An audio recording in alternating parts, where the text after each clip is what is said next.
Member from London West. Thank you very much, Speaker. I'm pleased to rise as NDP Women's Issues critic to respond to the Minister's statement on Equal Pay Day, a day we are recognizing because of the efforts of my colleague, the member for Parkdale High Park. Yes.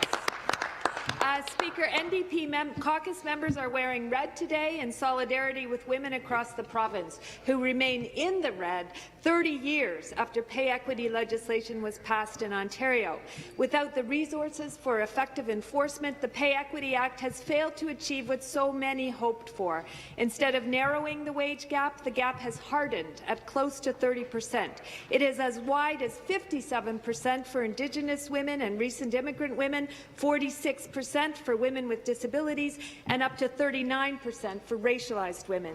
Immediate action is needed now, which is why I have filed a motion calling on the government to fully adopt the Equal Pay Coalition's 12 steps to close the gender wage gap by 2025 and to increase funding for pay equity enforcement and compliance and to pass pay transparency legislation. These are actions that can be taken right now when this government tables its spring budget and before the legislature rises for the summer. The Equal Pay Coalition's 12 steps to close the gender wage gap are critically important because they identify the systemic barriers that exist to the achievement of pay equality and situate the recommendations of the Closing the Gender Wage Gap Steering Committee within a human rights context. Wage equality is more than the legal obligation of employers. It is a fundamental human right that must never be put aside for reasons of cost or convenience.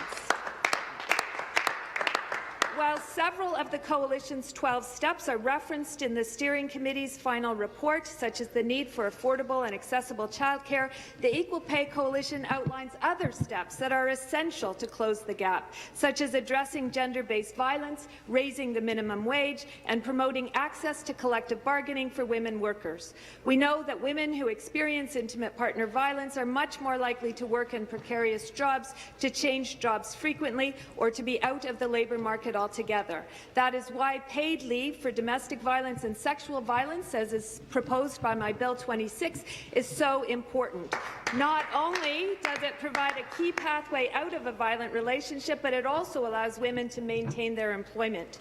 We know that women make up the majority of minimum wage workers, especially those who are the most vulnerable and experience the widest gaps.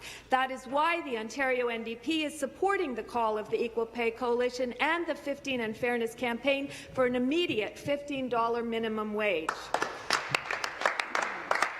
We know that unionized workplaces are much more equal than non-unionized workplaces, and that any gains that have been made in closing the gender wage gap are largely because of the increased unionization of women.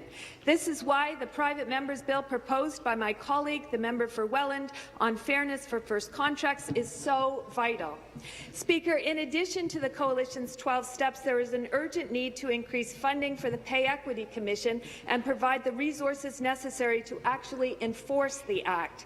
The Commission's budget was cut in half under the Conservatives in 1997 and has been flatlined by the Liberals over the last decade.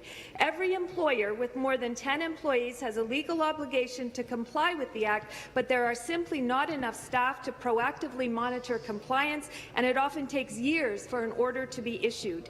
As a result, the Commission's own reports estimate that more than 50% of Ontario employers are not complying with their legal pay equity obligations. Finally, Speaker, there is a need to pass pay transparency legislation, as other jurisdictions are doing, to shine a light on discriminatory pay practices in public and private sector workplaces across the province.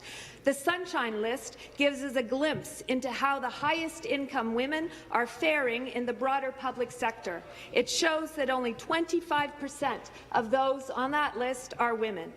After 30 years, Speaker, it is clear that much more than pay equity legislation is needed. Pay transparency legislation with protection from reprisal for workers who disclose their salaries is the necessary next step to ensure accountability in pay practices and to close the gender wage gap. Thank you, Speaker. Thank you.